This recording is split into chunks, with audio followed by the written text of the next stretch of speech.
हे listeners, आज मैं उपस्थित हूँ आप सबके लिए एक कहानी लेकर। यह कहानी हरिशंकर परसाई द्वारा रचित भोला राम का जीव एक प्रसिद्ध व्यंग कहानी है जो भारतीय प्रशासनिक व्यवस्था, सरकारी दफ्तरों में व्याप्त घोर भ्रष्टाचार और रिश्वतखोरी पर करारा प्रहार करती है। यह कहानी एक रिटायर्ड कर्मचारी भोला राम के माध्यम से पेंशन पाने के लिए संघर्ष और मरने के बाद भी फाइल में अटके रहने के एक मार्मिक और हास्यास्पद दृश्य को दर्शाती है। ऐसा कभी नहीं हुआ था। धर्मराज लाखों वर्षों से असंख्य आदमियों को कर्म और सिफारिश के आधार पर स्वर्ग या नर्क में निवास स्थान अलॉट करते आ रहे थे, पर ऐसा कभी नहीं हुआ था। सामने बैठे चित्रगुप्त बार बार चश्मा पोंछ, बार बार थूक से पन्ने पलट रजिस्टर पर रजिस्टर देख रहे थे। गलती पकड़ में ही नहीं आ रही थी। आखिर उन्होंने खींचकर रजिस्टर इतने जोर से बंद किया कि मक्खी चपेट में आ गई। उसे निकालते हुए वे बोले, महाराज, रिकॉर्ड सब ठीक है। भोला राम के जीव ने 5 दिन पहले देह त्यागी और यमदूत के साथ इस लोक के लिए रवाना भी हुआ, पर यहाँ अभी तक नहीं पहुंचा। धर्मराज ने पूछा, और वह दूत कहाँ है? महाराज, वह भी लापता है। इसी समय द्वार खुले और एक यमदूत बदहवास वहां आया। उसका मौलिक कुरूप चेहरा परेशानी, परिश्रम और भय के कारण और भी विकृत हो गया था। उसे देखते ही चित्रगुप्त चिल्ला उठे, अरे, तू कहाँ रहने रहा इतने दिन? भोला राम का जीव कहाँ है? यमदूत हाथ जोड़कर बोला, दयानिधान, मैं कैसे बतलाऊं कि क्या हो गया। आज तक मैंने धोखा नहीं खाया था, पर भोला राम का जीव मुझे चकमा दे गया। 5 दिन पहले जब जीव ने भोला राम का देह त्यागा, तब मैंने उसे पकड़ा और इस लोक की यात्रा आरंभ की। नगर के बाहर ज्यों ही मैं उसे लेकर एक तीव्र वायु तरंग पर सवार हुआ, त्यों ही वह मेरी चंगुल से छूटकर न जाने कहाँ गायब हो गया। इन 5 दिनों में मैंने सारा ब्रह्मांड छान डाला, पर उसका कहीं पता नहीं चला। धर्मराज क्रोध से बोले, मूर्ख, जीवों को लाते लाते बूढ़ा हो गया, फिर भी एक मामूली बूढ़े आदमी के जीव ने तुझे चकमा दे दिया। दूत ने सिर झुकाकर कहा, महाराज, मेरी सावधानी में बिल्कुल कसर नहीं थी। मेरे इतने इन अभ्यस्त हाथों से अच्छे अच्छे वकील भी नहीं छूट सके, पर इस बार तो कोई इंद्रजाल ही हो गया। चित्रगुप्त ने कहा, महाराज, आजकल पृथ्वी पर इस प्रकार का व्यापार बहुत चला है। लोग दोस्तों को कुछ चीज भेजते हैं और उसे रास्ते में ही रेलवे वाले उड़ा लेते हैं। होजरी के पार्सलों के मोजे रेलवे अफसर पहनते हैं। मालगाड़ी के डब्बे रास्ते में कट जाते हैं। एक बात और हो रही है, राजनीतिक दलों के नेता विरोधी नेता को उड़ाकर बंद कर देते हैं। कहीं भोला राम के जीव को भी तो किसी विरोधी ने मरने के बाद खराबी करने के लिए तो नहीं उड़ा दिया? धर्मराज ने व्यंग से चित्रगुप्त की ओर देखते हुए कहा, तुम्हारे भी रिटायर होने की उम्र आ गई। भला भोला राम जैसे नगण्य दीन आदमी से किसी को क्या लेना देना। इसी समय कहीं से घूमते घामते नारद मुनि यहाँ आ गए।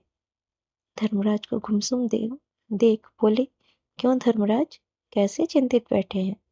क्या नर्क में निवास स्थान की समस्या अभी हल नहीं हुई? धर्मराज ने कहा, वह समस्या तो कब की हल हो गई। मुनिवर, नर्क में पिछले सालों में बड़े गुणी कारीगर आए हैं। कई इमारतों के ठेकेदार हैं जिन्होंने पूरे पैसे लेकर रद्दी इमारतें बनाई। बड़े बड़े इंजीनियर भी आ गए हैं जिन्होंने ठेकेदारों से मिलकर 5 वर्षीय योजनाओं का पैसा खाया। ओवरसियर है जिन्होंने उन मजदूरी की हाजिरी भरकर पैसा हड़पा जो कभी काम पर गए ही नहीं। इन्होंने बहुत जल्दी नर्क में कई इमारतें तान दी हैं। वह समस्या तो हल हो गई, पर एक बड़ी विकट उलझन आ गई है। भोला नाम के एक आदमी की 5 दिन पहले मृत्यु हुई।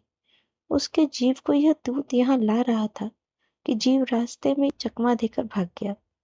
इसने सारा ब्रह्मांड छान डाला, पर वह कहीं नहीं मिला।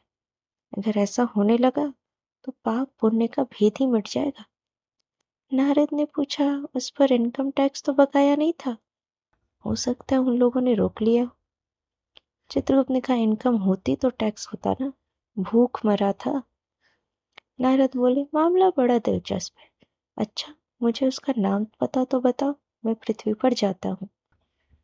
चित्रगुप्त ने रजिस्टर देखकर बताया, भोला राम नाम था उसका। जबलपुर शहर में घमापुर मोहल्ले में नाले के किनारे एक 1.5 कमरे टूटे फूटे मकान में वह परिवार समेत रहता था। उसकी एक स्त्री थी, 2 लड़के और एक लड़की। उम्र लगभग 60 साल। सरकारी नौकर था। 5 साल पहले रिटायर हो गया था। मकान का किराया उसने 1 साल से नहीं दिया, इसलिए मकान मालिक उसे निकालना चाहता था। इतने में भोला राम ने संसार ही छोड़ दिया। आज 5वां दिन है। बहुत संभव है कि अगर मकान मालिक वास्तविक मकान मालिक है तो उसने भोला राम के मरते ही उसके परिवार को निकाल दिया होगा। इसलिए आपको तो परिवार की तलाश में काफी घूमना पड़ेगा।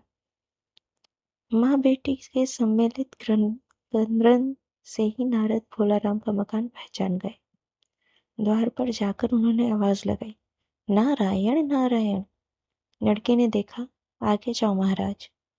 नारद ने कहा, मुझे भिक्षा नहीं चाहिए, मुझे भोला राम के बारे में कुछ पूछताछ करनी है। अपनी माँ को जरा बाहर भेजो बेटी। भोला राम की पत्नी बाहर आई। नारद ने कहा, माता, भोला राम को क्या बीमारी थी? क्या बताऊं, गरीबी की बीमारी थी।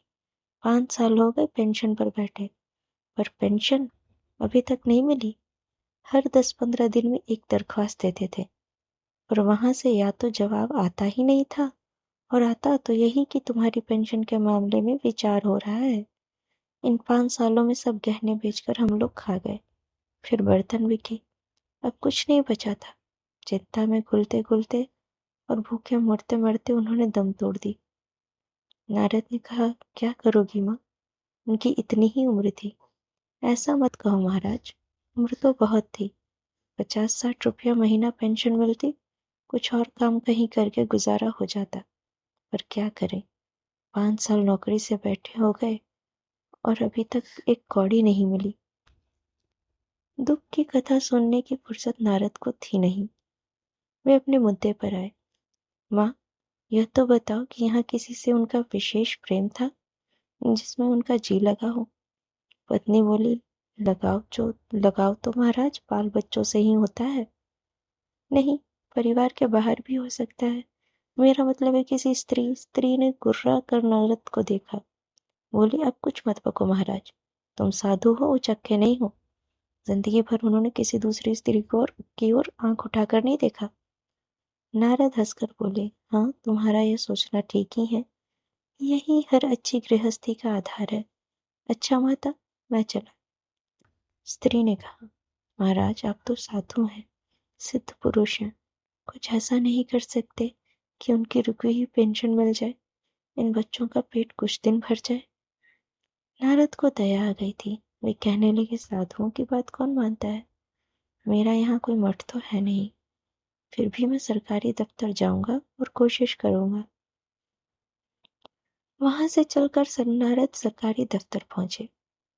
वहां पहले से ही कमरे में बैठे बाबू से उन्होंने भोला राम के केस के बारे में बातें की। उस बाबू ने उन्हें ध्यानपूर्वक देखा और बोला, भोला राम ने दरख्वास्तें तो भेजी थी, पर उन पर वजन नहीं रखा था, इसलिए कहीं उड़ गई होंगी। नारायण ने कहा, भाई, ये बहुत से पेपर वेट तो रखे हैं, इन्हें क्यों नहीं रख दिया? बाबू हंसा, आप साधु हैं, आपको दुनियादारी की समझ नहीं आती। दरख्वास्तें पेपर वेट से नहीं दबती। खैर, अब उस कमरे में बैठे बाबू से मिलिए। नारद उस बाबू के पास गए। उसने तीसरे के पास भेजा, तीसरे ने चौथे के पास, चौथे ने 5वें के पास। जब नारद 25-30 बाबुओं और अफसरों के पास घुमाए, तब एक चपरासी ने कहा, महाराज, आप क्यों इस झंझट में पड़ गए? अगर आप साल भर भी यहाँ चक्कर लगाते रहे तो भी काम नहीं होगा। आप तो सीधे बड़े साहब से मिलिए, उन्हें खुश कर दिया तो अभी काम हो जाएगा। नारद बड़े साहब के कमरे में पहुंचे। बाहर चपरासी ऊँघ रहा था, इसलिए उन्हें किसी ने छेड़ा नहीं। बिना विजिटिंग कार्ड के आया देख साहब बड़े नाराज हुए। बोले, इसे कोई मंदिर वंदिर समझ लिया है क्या? धड़धड़ाते चले आए। चिट क्यों नहीं भेजी? नारद ने कहा, कैसे भेजता? चपरासी सो रहा है। क्या काम है? साहब ने रौब से पूछा। नारद ने भोलाराम का पेंशन का केस बतलाया। साहब बोले, आप हैं बैरागी, दफ्तरों के रीति रिवाज नहीं जानते। असल में भोलाराम ने गलती की। भाई यह भी एक मंदिर है, यहाँ भी दान पुण्य करना पड़ता है। आप भोलाराम के आत्मीय मालूम होते। भोलाराम की दरख्वास्तें उड़ रही हैं, उन पर वजन रखिए। नारद ने सोचा, फिर यहाँ वजन की समस्या खड़ी होगी। साहब बोले, भाई सरकारी पैसे का मामला है, पेंशन का केस 20 दफ्तर में जाता है, देर लग ही जाती है। 20 बार एक ही बात को 20 जगह लिखना पड़ता है, तब पक्की होती है। जितनी पेंशन मिलती है उतने की स्टेशनरी लग जाती है। हाँ, जल्दी भी हो सकती है, मगर साहब रुके। नारद ने कहा, मगर क्या? साहब ने कुटिल मुस्कान के साथ कहा, मगर वजन चाहिए। अब समझे नहीं?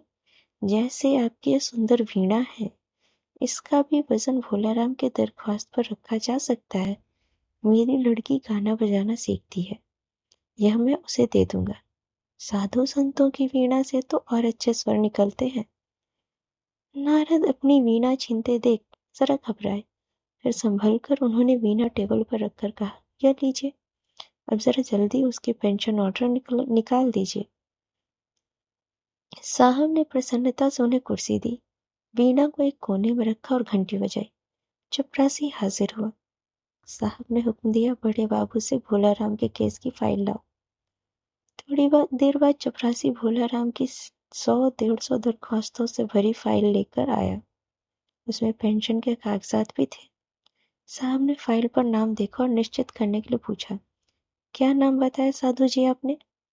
नारद समझे कि साहब कुछ ऊंचा सुनता है, इसलिए जोर से बोले, भोलाराम।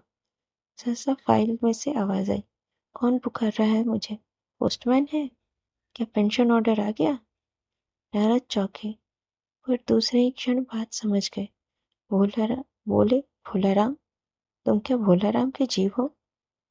हाँ, आवाज आई। नारद ने कहा, मैं नारद हूँ, तुम्हें लेने आया हूँ। चलो, स्वर्ग में तुम्हारा इंतजार हो रहा है। आवाज आई, मुझे नहीं जाना, मैं तो पेंशन की दरख्वास्तों पर अटका हूँ। यही मेरा मन लगा है, मैं अपनी दरख्वास्तें छोड़कर नहीं जा सकता। आपको यह कहानी कैसी लगी? कमेंट जरूर करें। आपको जिस तरह की कहानियाँ सुनना पसंद हो, उनका नाम कमेंट जरूर करें। मैं पूरा प्रयास करूंगी कि आपको वो कहानियाँ सुना सकूं। धन्यवाद।